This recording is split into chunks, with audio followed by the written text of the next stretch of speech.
Welcome to Exploring Action Learning Guides, your roadmaps to action. The County Health Rankings and Roadmaps program is based at the University of Wisconsin Population Health Institute and is a collaboration with the Robert Wood Johnson Foundation. I'd also like to acknowledge that this program is the result of the contributions of many colleagues and partners in Wisconsin and across the nation. And speaking of across the nation, my name is Erica Burrows-Girardi, and I'm an action learning coach in Central Florida.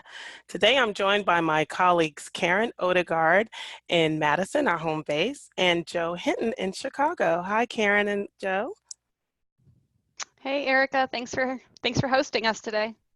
Absolutely. Yeah, good to hear from you, Erica. And for everyone who's joining us, if you have any questions throughout the day today, I'll be the guy behind the Q&A box. So if you have any questions about what you hear, please type them in there and I'll be glad to answer them. Thanks, Joe. And then we have Attica Scott in Louisville, Kentucky, who will be chatting with you today. Hey, Attica. Hey, Erica, thank you so much. I'll be monitoring the chat for any comments that y'all might have to share back to the panelists. Awesome. Last but perhaps most importantly, we have James Lloyd and Madison with Karen. James is our technologist who's going to handle all things techie. Hey, James. Hey, Erica, I think you've got everything well in hand. We can't do this without you. But anyway, thanks to our team that's joining us today. We have 3 learning objectives, outcomes for you today, and I want to share those with you. First, I want you to become familiar with our new action learning guides. And then we're hoping that you'll make a plan to use these guides in your community. And lastly, discuss how these guides can deepen your learning. And with that last objective, I have a special invitation that I want to share with you.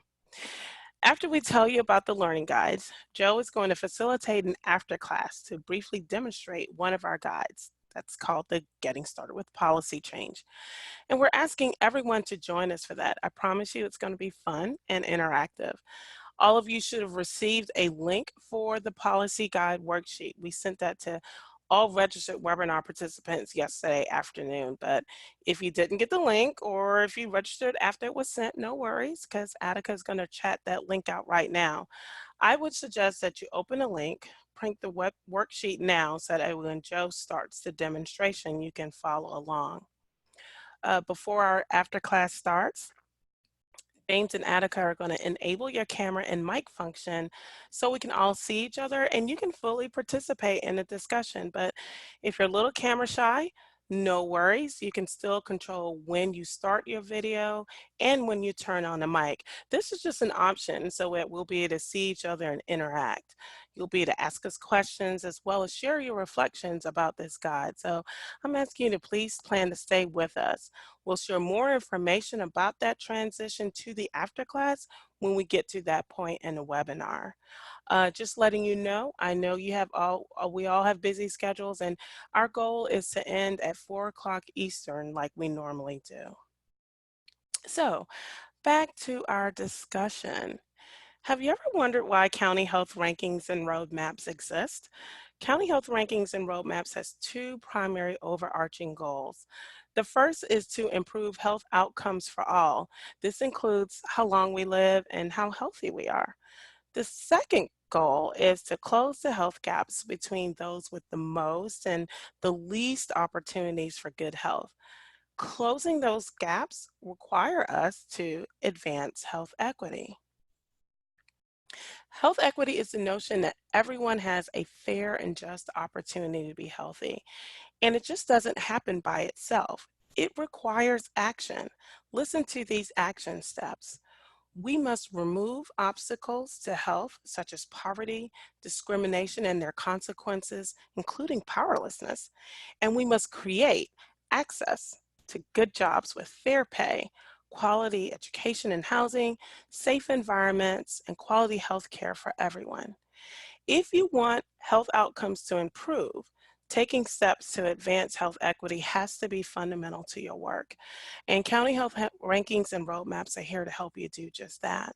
So with that, what I want to do is bring Karen's voice into this discussion to tell you about this new resource that we're offering called Action Learning Guides. Karen, please share a little bit more about it and tell us what they are and how we can use them. Yeah, definitely. So the Action Learning Guides are an online suite of interactive guides that you can work through at your own pace. They blend guidance, tools, and hands-on activities to help communities like yours deepen your knowledge and begin to build skills around specific topic areas. So in the Action Learning Guides, you'll find things like easy to follow guidance to help you and your partners develop a deeper understanding of the topic. You'll find questions for discussion and reflection so that you and your partners can apply the learning as you go. And you'll have opportunities to practice with a few key tools to help you put what you learn into action. And as Erica already mentioned, you'll find downloadable worksheets where you can track your progress and reflect on your own community's experience. These guides were created by our team of action learning coaches based on our own experience working with communities. And Karen, I bet folks are asking, what kinds of topics do they cover? Yeah, so right now we have 5 action learning guides on a variety of topics related to understanding what drives health, equity, and getting started with policies and programs. And you can see the 5 titles up here on the screen. And we will be adding to the suite over the next year. Yeah, that's exciting, but here's the real question. I know folks are asking this, why should I use them? And what makes them different from other resources out there? Yeah, so we have heard from communities over the years that you all are looking for ways to build capacity, that you would like to be pointed to specific tools that you need to get started on a specific topic. And we all know that you're busy. So you want things in bite-sized chunks. So the Action Learning Guides do 3 things. They provide a starting point for you and your partners to get grounded in a topic. And they will introduce you to strategies that can help you get started, as well as help you build skills. Yeah, listen, I'm really excited about this resource, guys. We've actually kind of foreshadowed some of this early in our earlier webinars leading up to this point. So some of you may have already taken a look at where these action learning guides are. And for some of you, this information might be completely new. So Karen, I'm going to ask you to take us to the website so folks can see where the guides live and what they look like. Would that be okay? Yeah, that sounds great. I'm going to go to the County Health Rankings landing page. So you'll find our website at countyhealthrankings.org. And just like all of the resources that we offer to help you take action, you will find the Action Learning Guides under Take Action to Improve Health. So I'm going to click into that. And just as a reminder, on this page, you can find resources, all of the resources that you need to move with data to action. So you'll find strategies that we know work in What Works for Health. You'll find guidance for setting a plan in motion in the Action Center and guidance to help you partner with others in the Partner Center. And under Deepen Your Learning, just a little further down the page, this is where you're going to find action learning guides to help you deepen your learning on select topics. We know that people learn more when they can tie what they're reading and seeing to their own experience. So action learning guides are designed to be interactive. They provide space for reflection and discussion about your experience and your community. So I'm going to click into the action learning guides here. And so here you can see all 5 of the action learning guides that we currently have. I'm just going to scroll down so you get a sense of where each of the guides sits. And now I'm going to scroll back up and take you into What Drives Health.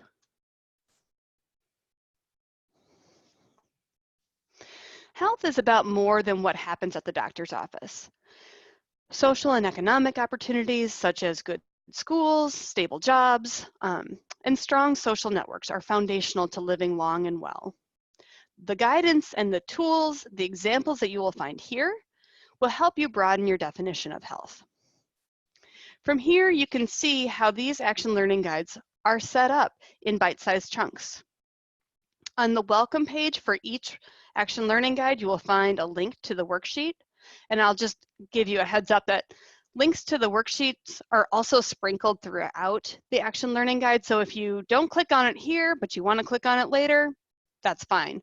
And these worksheets are intended to help you, again, apply what you are learning, what you're reading, to your own experience in your own community. So you have places where you can maybe draw a picture.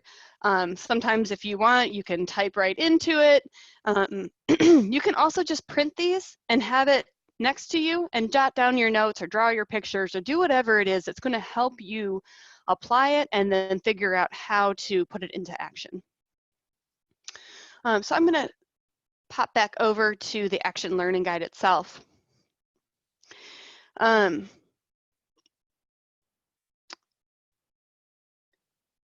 the left side of the screen, I want to direct your attention over here where you can see both where you are with this little yellow bar right here. That lets you know where you are.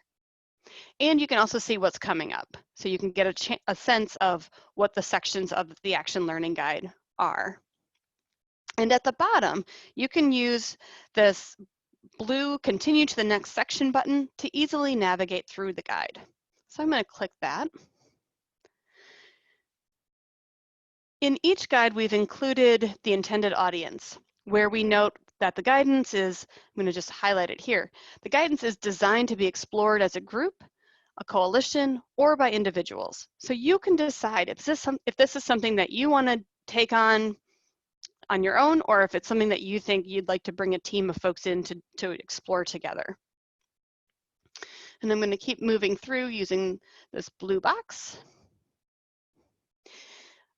This particular action learning guide will prepare you to describe the multiple factors that influence health and to identify who else in your community may be working in areas that influence health. Now, I just spoke with someone last week who is in the process of launching a new multi-sector network. And when I was sharing this with her, she was really excited about the idea of using this action learning guide as a tool to set some common language and grounding about what drives health. So if you are working to shift your health improvement efforts, maybe you're trying to think beyond healthcare, beyond health behaviors, this guide can help. Great. And then one more thing to highlight before I kind of shift away from this a bit, but we also want to reiterate in this section what you can expect, that there are different ways to learn from the action learning guide. We know that people learn in a variety of ways. So you can learn from the content that's provided here. If you absorb things and you can really apply what you read and move on with it, or what you watch in a video and move on with it, then great, that's set. But again, we know that there's a lot of learning that comes with discussion, reflection, maybe it's journaling, maybe it's talking to a colleague or a partner. So we encourage you to learn from discussion and reflection, and then certainly by taking action. So that's why we include some tools and give you some activities to get practicing with those tools. Karen, I love the thought that has gone into the different ways that people can learn with these. How can someone use the action learning guides? So these guides can be used in a variety of ways. And I want to actually kind of do two things at once here. I want to show you a little bit of partnering with residents, and then think through with all of you how you might use a guide like this. So if we go into partnering with residents, the guidance and the tools, the activities that you will find here will help you understand how partnering with residents will benefit the community and your work. It will help you determine if you are ready to begin this process by thinking about how you show up in the community and what else might already be happening. And when you're ready, it will get you started with a strong foundation for these partnerships built on relationships and trust. So you can kind of get a sense of that flow, again, by looking at the left side here. You see that we're going to cover why is it important to partner with community members, who do you want to engage and partner with, and how do you get started with that. Now, I'd like to get a sense from you where you are in this work. So I'm going to launch a poll to help us tease that out a bit. So I'm going to get that up here. And what this poll is asking is, we want you to think about your own work partnering with people most affected by poor health outcomes. Where are you at with this? Maybe you haven't started. Maybe you are sometimes getting their input through surveys or focus groups. Maybe they're represented and engaged in your work, or they might even be leading the way in making decisions. So we'll give you just a little bit more time. I see folks are jumping right in, and we appreciate that.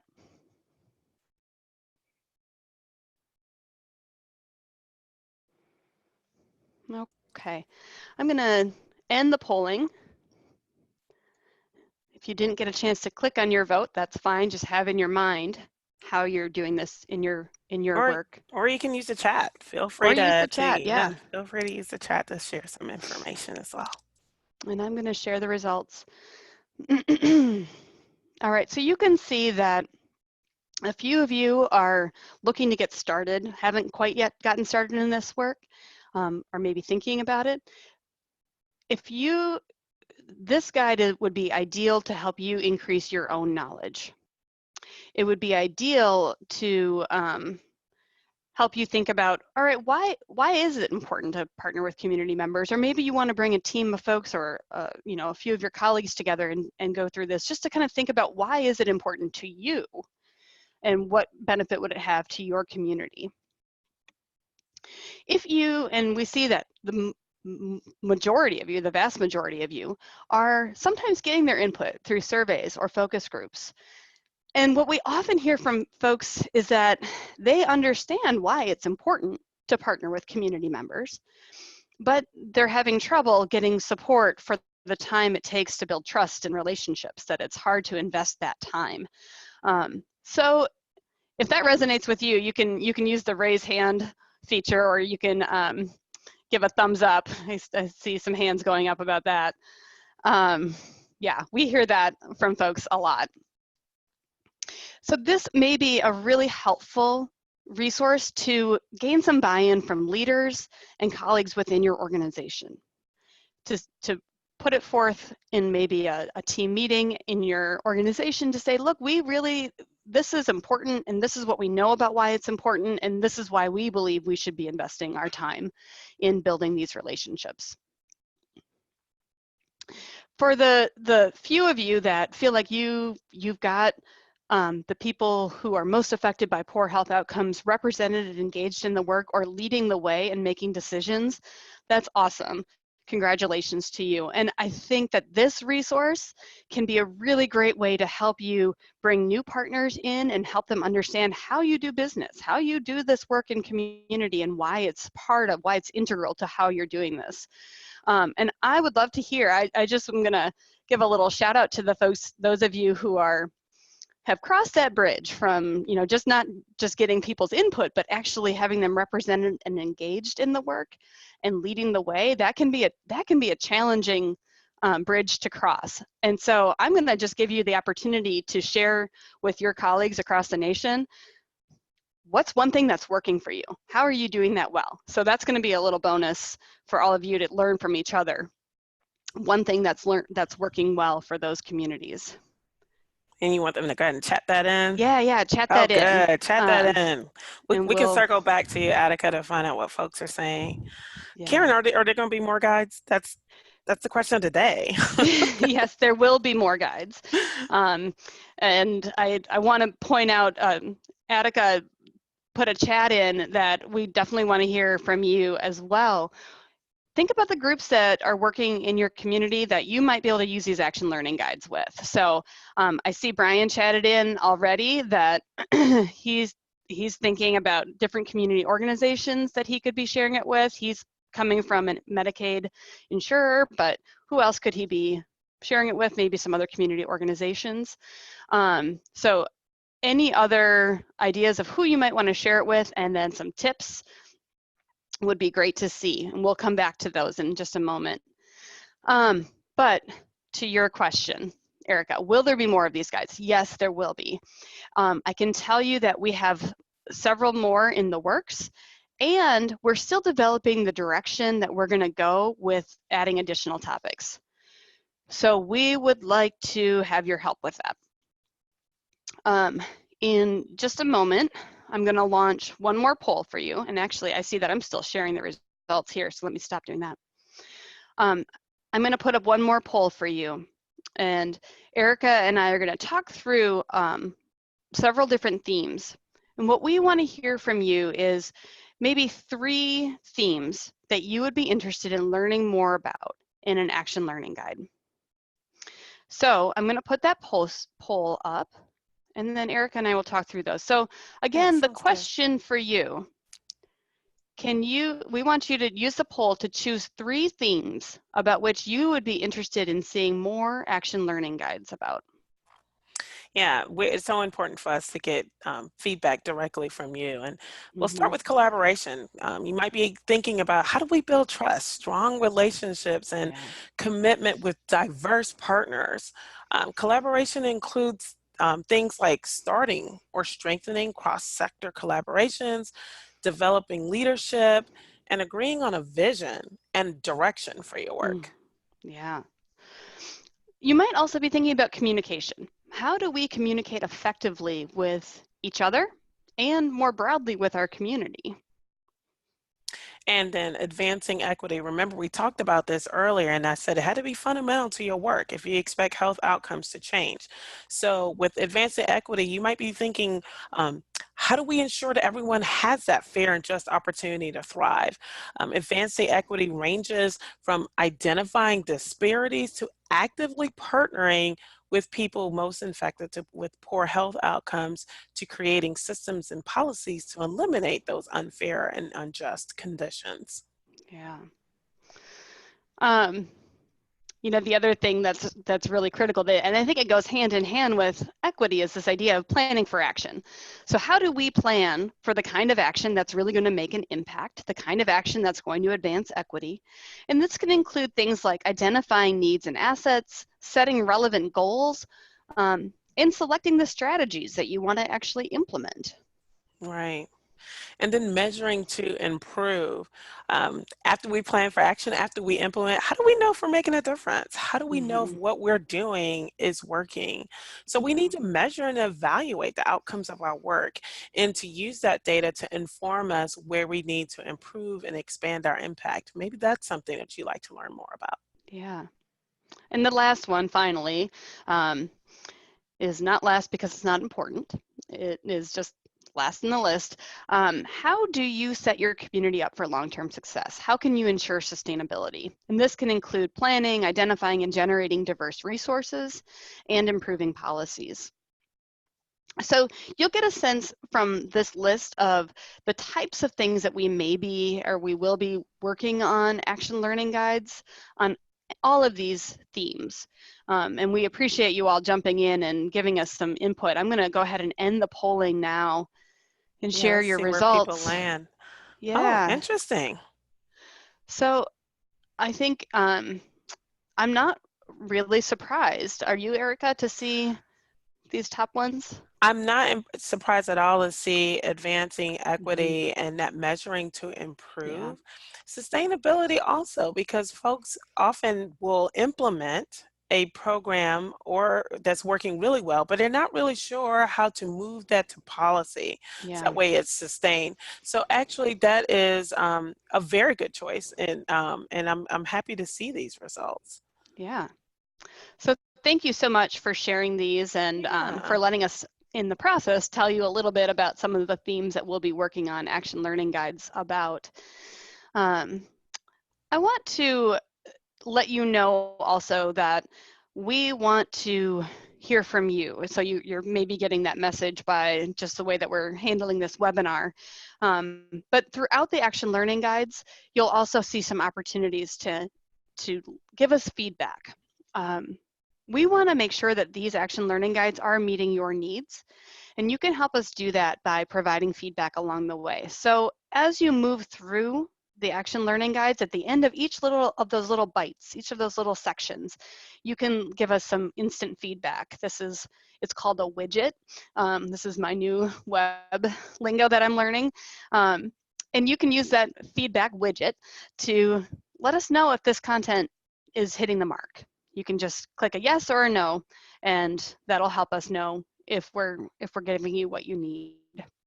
It also, at the end of each survey, or excuse me, at the end of each action learning guide, you'll find a link to a questionnaire that can give us a little bit more robust feedback. So we would appreciate you taking a few minutes to give us a little more feedback there. And then throughout the action learning guides, you'll see that we are inviting you to contact us, to connect with us with any questions you have that might be coming up as you're going through the action learning guides. If you have a thought or an idea or a story that you want to share, use that connect with us to be in contact with us. We'd love to hear from you directly and know what is and isn't resonating. Awesome. Maybe, Thank you. should Go we go ahead, back to Karen. Attica for a little bit? Yeah, I was going to do that. I was going to ask her, like, what else have folks been planting in the chat? Well, good question. We've had quite a few responses to the question about what groups in your work could you imagine using action learning guides with. So we've got community organizations with people who have lived and learned. Well, one group has people who have lived and learned, experts serving on their stewardship council. So maybe the stewardship council. Mm-hmm. Representation from people with lived experience on coalitions, task forces, etc. is essential. Also targeting recruitment strategies and helping in hiring processes. Someone said they feel like this can be shared with health department educators, stakeholders at local hospital and community health centers, as well as local policymakers. Yeah, that's great. Yeah, lots of good ideas there. If you are interested in sharing the action learning guides more broadly, I'm going to put a little plug in and ask Attica to drop in some suggested language. If you are a Twitter user, we're going to drop in some language that you can put in your Twitter feed if you want to share with the world about these action learning guides. We'd love your help getting the word out about them. So look for that in your chat. And yeah, I think I'm going to send it back to you, Erica. Well, I want to thank you for the overview of the learning guides and our website tour. I'm hoping that you in our audience are beginning to see how this can be useful for you, but also those that you want to collaborate with or are already collaborating with, and you want to bring them along. You want to, want to deepen your learning together, so that way you can take action together and all be on the same page and actually work toward that common vision that you have set for your group. So I want to pause at this point to invite you to our November webinar. You'll hear Karen's lovely voice again because she will be facilitating an exciting conversation with guests from the Government Alliance on Race and Equity. So mark your calendars now because you definitely don't want to miss that. And so earlier I was telling you about Joe is going to be giving us a demonstration, a brief demonstration of the Getting Started with Policy Guide. So we're getting ready to get ready for that right now. Getting ready to get ready. Wow, you can tell I'm from the South. It's totally okay. But please note that this demonstration really has been designed to be interactive. So you will need the screen to participate. So that means if you joined us by telephone only, we're going to recommend that you watch the recording because we want you to be able to see the screen and participate in this next portion of our webinar.